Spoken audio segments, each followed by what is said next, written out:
네, 오늘은 야고보서 1장 말씀으로 여러 가지 시련이 만드는 것이다 라는 제목으로 말씀 나누겠습니다. 지금 우리가 같이 인사를 나누었던 항상 기뻐하라, 이 데살로니가전서 5장 16절에서 18절 보면은 항상 기뻐하라, 또 그리고 쉬지 말고 기도하라, 범사에 감사하라, 이것이 그리스도 예수 안에서 너희를 향하신 하나님의 뜻이니라, 이렇게 말씀을 하고 있습니다. 우리가 자주 들었던 말이지만 어쩌면 가장 받아들이기 힘든 말이고 또 이해하기도 어렵고, 또 우리가 사실 이 구절에 대해서는 상당히 마음에서 반감이 드는 것이 사실이에요. 그 정도로 지금 이 말씀 자체가 우리의 삶과 많이 좀 부딪히고 있기 때문에 그런 생각들을 다들 갖고 있으리라고 생각이 됩니다. 도대체 항상 기뻐한다라는 것이 말이 됩니까? 항상 기뻐한다, 이게 사실 말이 안 됩니다. 근데 성경은 우리에게 항상 기뻐하라, 지금 내게 닥친 일들, 또 내가 겪고 있는 그런 어려움 앞에서 기뻐하라고 지금 말씀을 하고 있습니다. 이건 사실 굉장히 잔인한 그런 말처럼 들리기까지 할 정도로 사실 어려움에 빠져있는 사람 입장에서는 이런 말씀들이 상당히 좀 거부감이 드는 게 사실이죠. 오늘 어려움에 처해 있는 친구들한테 가셔서 해줄 수 있는 말이 뭐죠?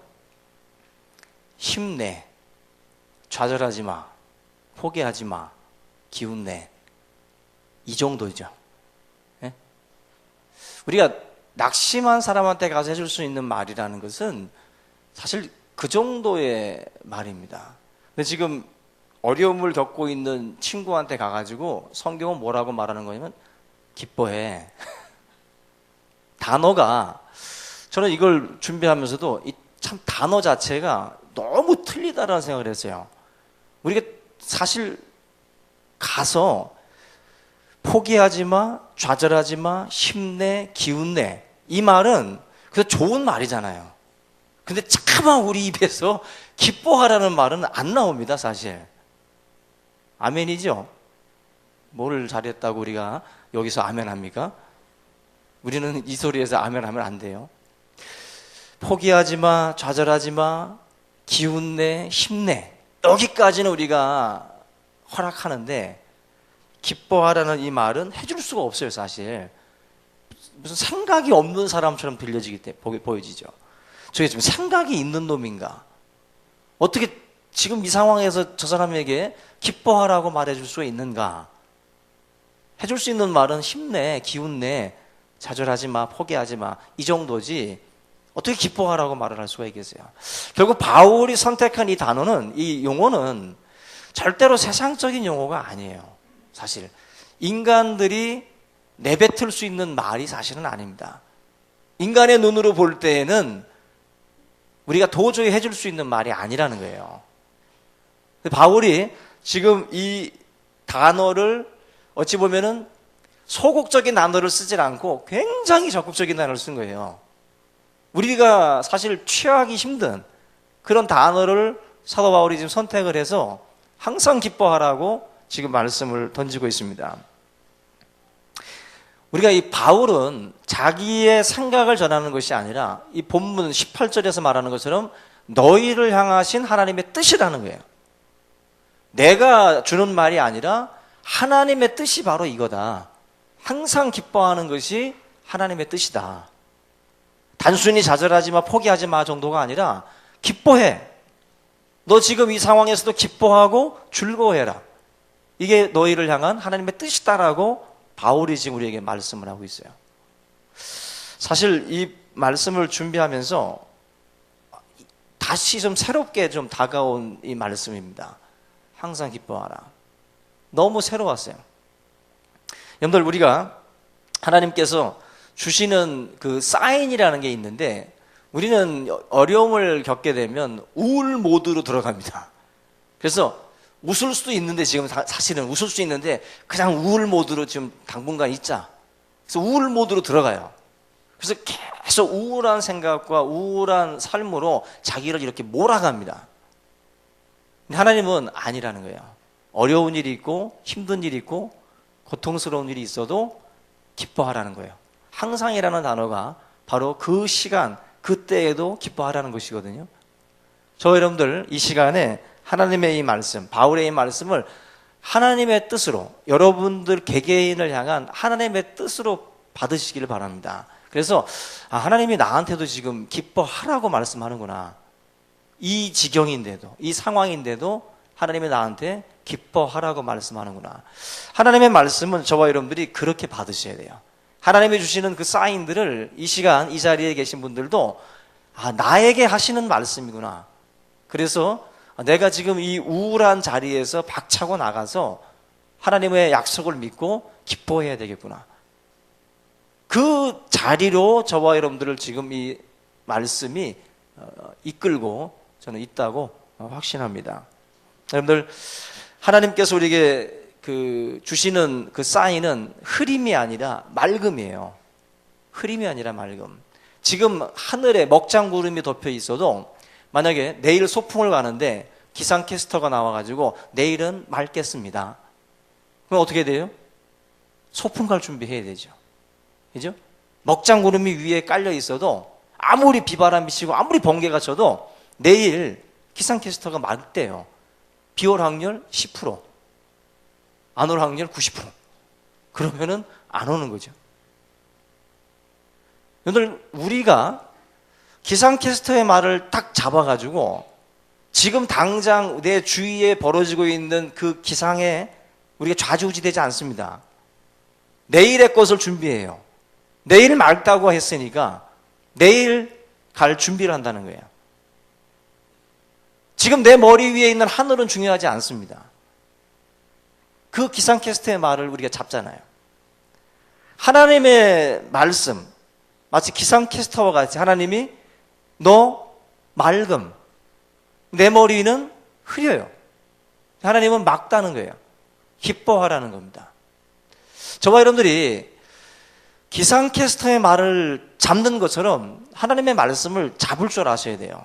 그래서 그 말씀을 딱 잡고 나의 삶 가운데에 하나님이 기뻐하라고 말씀하시는 이유가 있겠지.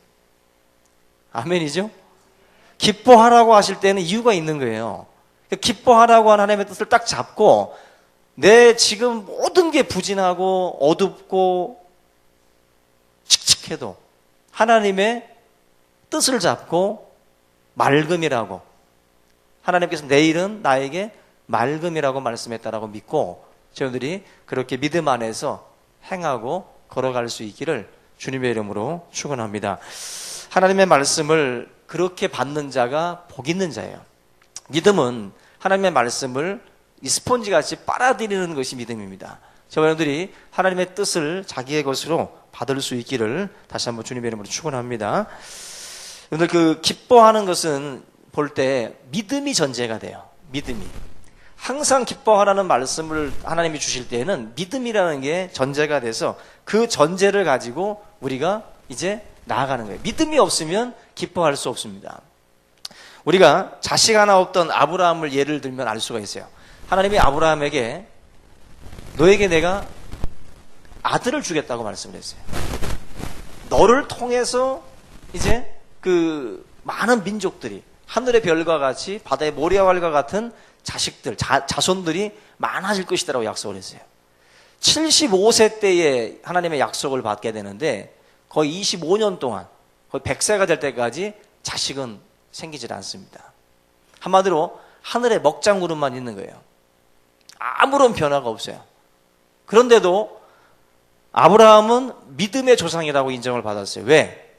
밤하늘의 별을 볼 때마다 하나님의 약속을 생각하게 됐어요. 저 별처럼 하나님이 많이 나의 자손들을 많게 하시겠다고 했지. 낮에 바닷가를 거닐 때에는 바다의 모래알을 보면서 하나님이 이 모래처럼 우리의 자손들이 많아질 것이다라고 약속을 했다. 그 약속 믿고 아무리 지금 태가 죽은 것 같아도, 사라의 태가 죽은 것 같고 아브라함의 나이가 100세가 돼도 그 약속 붙들었어요. 결과적으로 하나님께서 그 약속을 붙든 그 아브라함의 삶 가운데 기쁨을 주셨습니다. 기쁨을. 바로 기쁨이라는 것은 내가 기뻐할 수 있고, 내가 지금 자식이 없어도 기뻐할 수 있는 것은 믿음이 전제되기 때문에, 믿음. 믿음이 깔리게 되면 그 상황에서도 우리가 기뻐할 수 있습니다. 우리 살아가는 성도님들의 삶 가운데에 아무리 어두운 그림자가 드리워져 있어도 하나님의 뜻은 기뻐하라. 기뻐하라. 기뻐하라고 할 때는 무슨 뜻이 있겠지. 그 약속의 말씀 붙들고 우리가 기쁨의 찬송을 여러분들이 놓지 않기를 주님의 이름으로 축원합니다.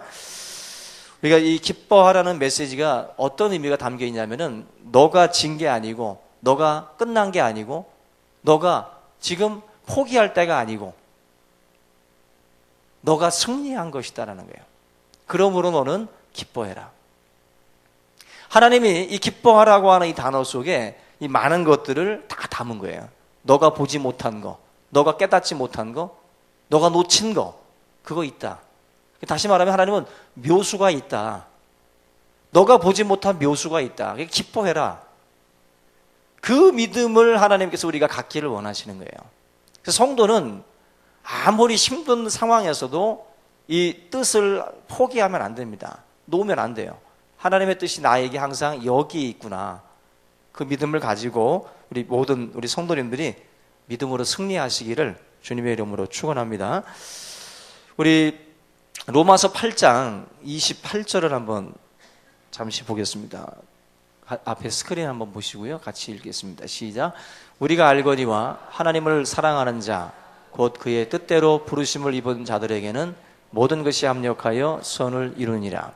하나님이 항상 기뻐하라고 말씀을 했는데 이 로마서 8장 28절에서도 모든 것이 합력하여서 선을 이룬다. 바로 하나님의 뜻대로 부르심을 입은 자들에게는, 바로 믿음의 사람들에게는 모든 것들이 합력하여 선을 이루어요.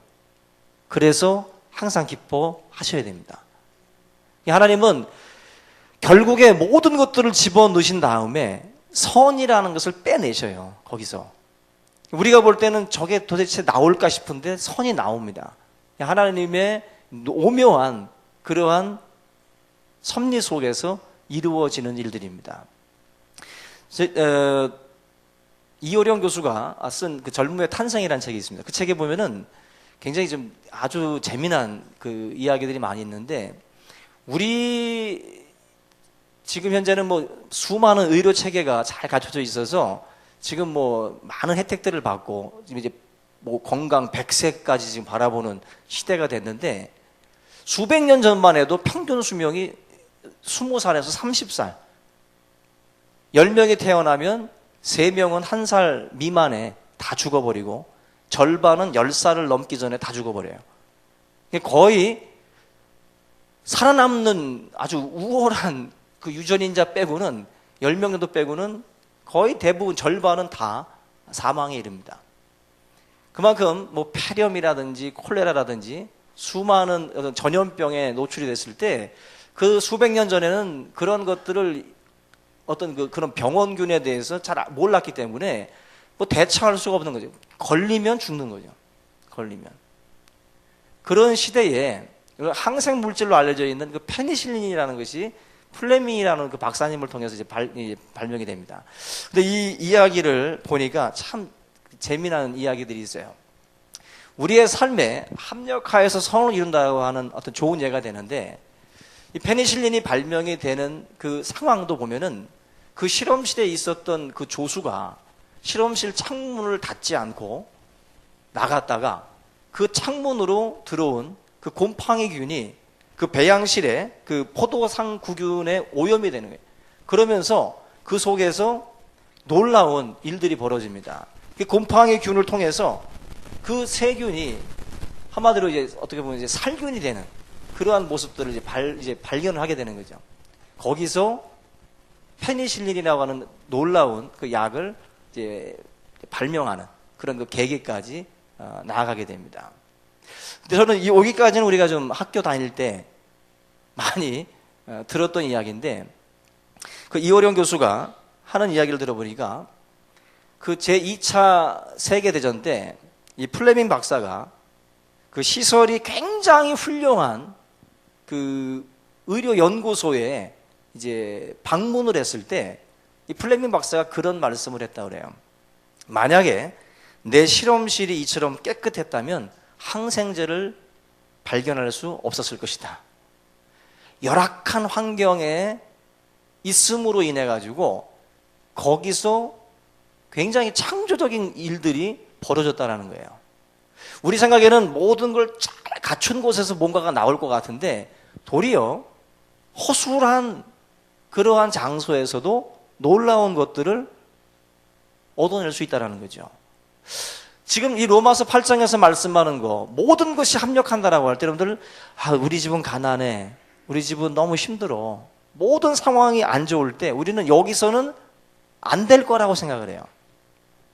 근데 하나님은요 합력해서 선을 이루시는데 그 합력이라는 그 속에는 열악한 환경도 들어갈 수가 있고 나의 어떤 그 질병이나 뭐 여러 가지 것들이 포함이 될 수 있어요.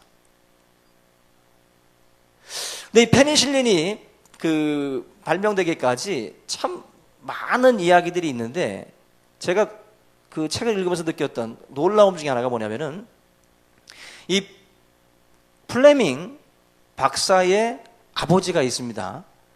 농부인데 가난한 그 농부가 농사를 짓고 있는 그 상황에서 하루는 밭일을 하고 있는데 저기 늪에서 아이의 비명소리가 들렸어요. 아이의 비명소리가. 그래서 달려가 보니까 한 아이가 호적되고 있었습니다. 그래서 그 농부가 그 아이를 구해줘요. 살려줍니다. 그리고 그 다음날 으리으리한 마차를 끌고 한 귀족이 그 플레밍 그 농부의 집에 방문을 하게 돼요. 그러면서 자기 아들을 구해준 그 플레밍 그 박사의 아버지에게 살해를 하겠다라고 이제 이야기를 합니다. 그때 이 아버지가 극구 사양을 합니다. 안 받겠다고. 근데 그때 그 창고에서 쳐다보고 있던 한 아이가 있었어요. 한 아이. 그 한 아이를 바라보고 그 귀족이 하는 말이 하나의 제안을 합니다. 내가 이 아이를 자기 자식처럼 교육을 시키겠다고. 내 자식이 가는 학교에 이 아이를 보내서 교육을 시켜주겠다라고 제안을 해요. 똑같이 제공하겠다고. 그때 아버지가 그것을 받아들입니다. 그리고 그 아이는 그 귀족의 도움으로 인해서 결국 의과대학에 그 당시 런던 대학교 그 의과대학의 명문이죠. 거기에 들어가서 공부를 해요. 그리고 그 사람이 결국 이 플레밍 박사가 이 페니실린이라고 하는 놀라운 것을 이제 발명을 하게 됩니다. 근데 더 놀라운 것은 뭐냐면 지금도 놀란데 더 놀라운 것은 그 늪에 빠졌던 아이예요. 그 늪에 빠졌던 아이가 누구냐는 거죠.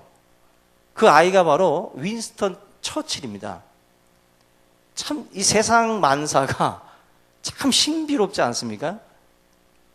영국을 구원해냈던 그 처칠경이 그 늪에 빠졌던 것이고 그 처칠을 살려준 플레밍의 아버지 때문에 플레밍 박사가 공부를 하게 됐고 공부하는 과정에서 결국 페니실린이라고 하는 놀라운 것을 또 발명하는 거예요. 저는 이 글을 보면서 이게 과연 우연일까라는 생각이 들어요. 우연일까?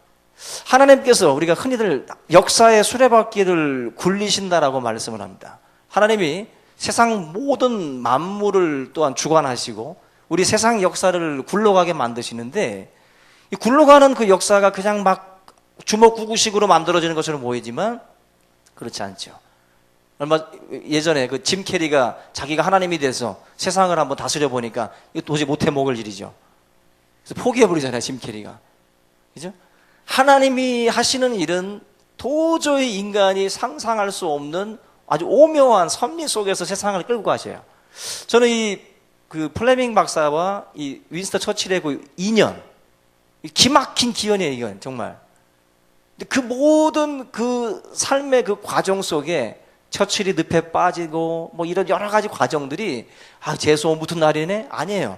재수 온 붙은 날이 아니라 또 놀라운 게 있는데 윈스턴 처칠이 폐렴에 걸립니다.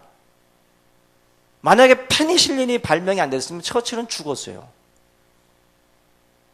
근데 결국 이 모든 그 역사가 굴러가는 그 속에는 반드시 하나님의 섭리가 있습니다.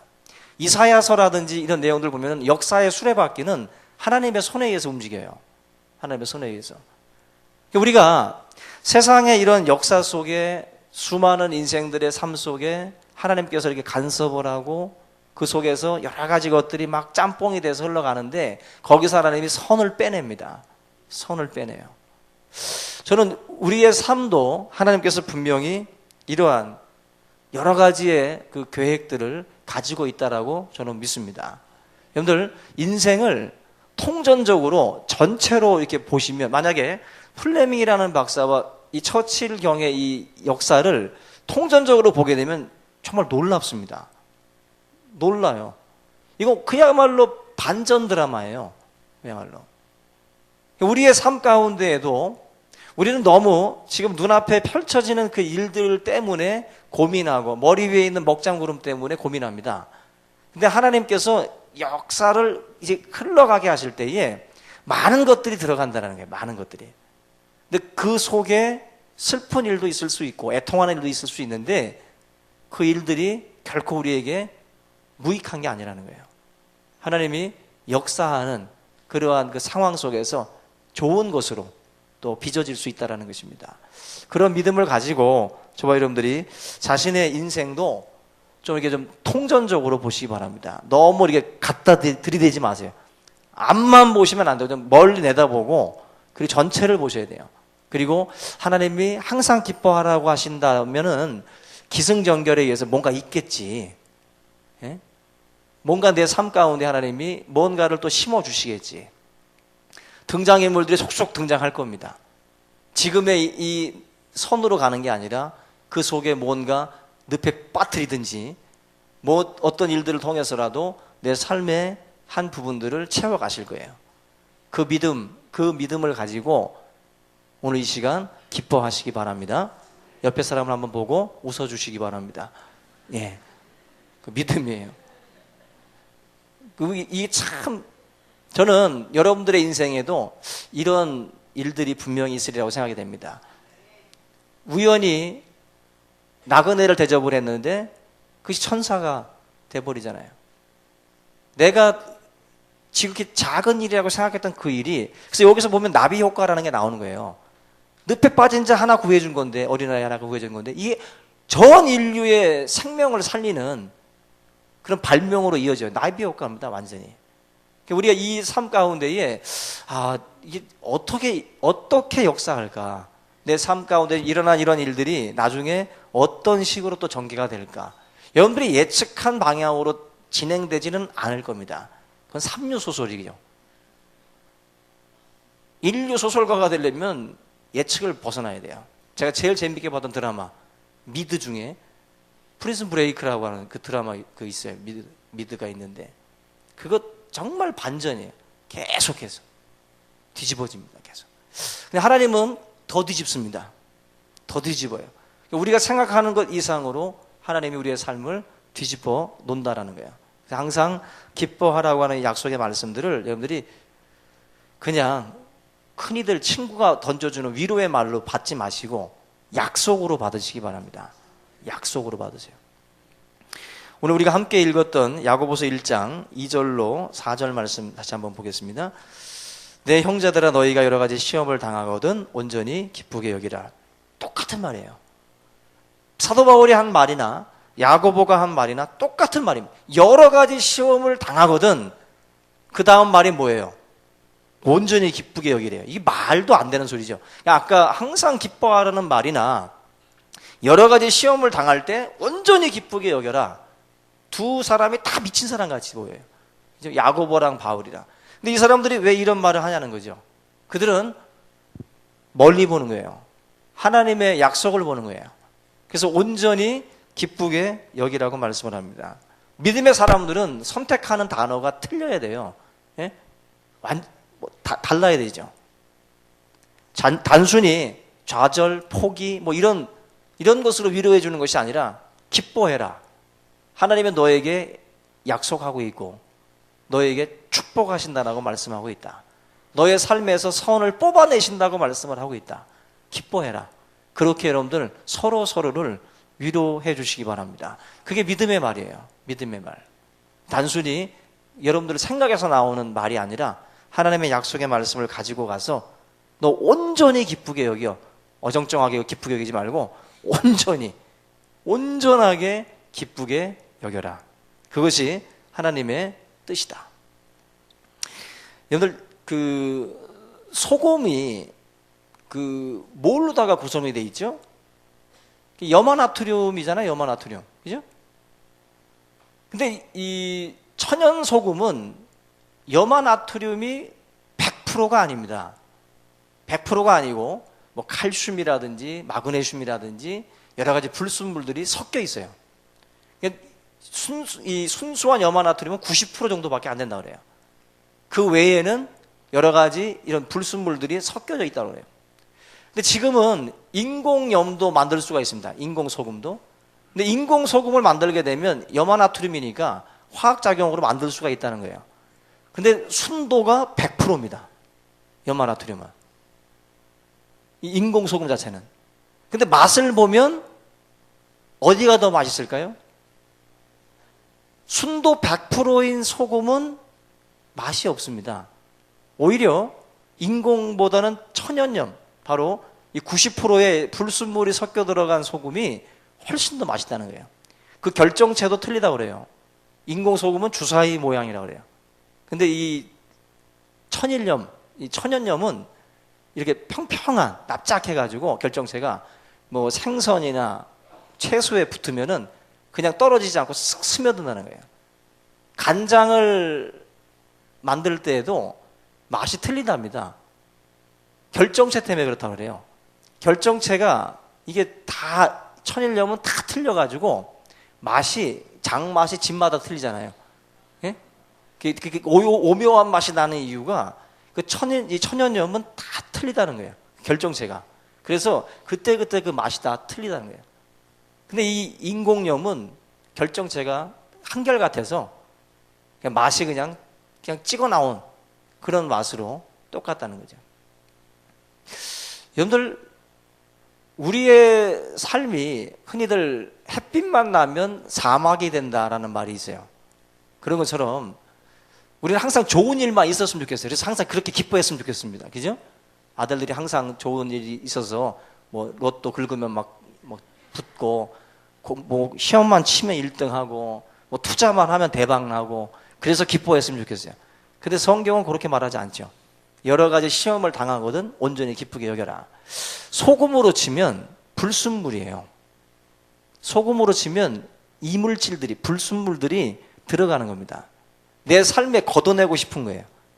내 삶에서 지우고 싶은 것들이에요. 그런 것들을 다 걷어내야 내 생이 행복할 것 같고 좋을 것 같아요. 근데 이 천연염이 그 모든 불순물들을 포함할 때 맛이 나는 것처럼 인생도 그렇다는 겁니다. 우리가 생각할 때는 항상 좋은 일만 있으면 좋은 인생, 살만 나는 인생 될 것 같은데 그렇지 않다는 거예요. 오히려 이러한 삶 가운데에 불순물 같은 삶들, 시간들 있잖아요. 정말 지긋지긋한 거, 걷어내고 싶고, 그죠? 근데 그런 것들이 오히려 여러분들의 인생을 더 만나게 한다는 거예요. 만나게. 아멘 좀 크게 하세요. 소금까지 뿌렸는데. 예? 아멘을 크게 하셔야 돼요. 우리의 삶이 항상 기뻐하라고 하는 이 말씀을 그렇게 받으셔야 돼요. 아, 이것도 좋게 역사하고 저것도 나한테 좋게 역사되는 거구나. 그러므로 내가 이런 것으로 인해서 내가 이일비할 필요가 없겠구나. 그래서 항상 기뻐해야 되겠구나. 그 하나님의 약속을 붙들고 우리가 나갈 필요가 있는 거예요. 오늘 우리가 새벽에 보면은 노을이 아름답게 딱 지는 걸 보게 되는데, 그 노을이 아름다운 이유가 있습니다. 그 대지의 먼지 때문에 그렇다고 해요. 먼지 때문에. 먼지가 없으면 그 아름다움이 있을 수가 없어요. 내 삶이 아름다워지기 위해서도 똑같다는 거예요. 우리는 너무 그냥 순도 100%만 생각합니다. 순도 100%. 근데 절대로 순도 100%를 통해서는 참된 인생이 나올 수 없어요. 우리가 여러 위인들의 전기를 읽어봐도 순도 100%처럼 맑은 하늘 속에서만 산 사람 속에는 위인이 안 나옵니다. 오히려 많은 아픔과 고통을 겪었던 인생들이 그 속에서 선을 빼내요. 선을. 우리 성도님들이 오늘 같이 읽은 이 본문들 로마서 8장 28절, 또 야고보서 1장 2절과 4절, 또 우리 또 에베소서 5장 또 18절, 이런 말씀들을 같이 담아서 여러분들이 내 삶에 하나님의 뜻이 이거구나, 다시 한번 여러분들이 정립을 하시고, 이 시간 아마 앉아 계신 우리 성도들 가운데에 똑같은 시험거리는 없을 거예요. 그죠? 여기 앉아 계신 모든 분들은 다 여러 가지 시험입니다. 다 달라요. 그런데 전체를 향한 하나님의 뜻은 뭐예요? 온전히 기쁘게 여기라는 겁니다. 우리는 다 다르지만 하나님의 뜻은 하나예요. 오직 온전히 기쁘게 여겨라.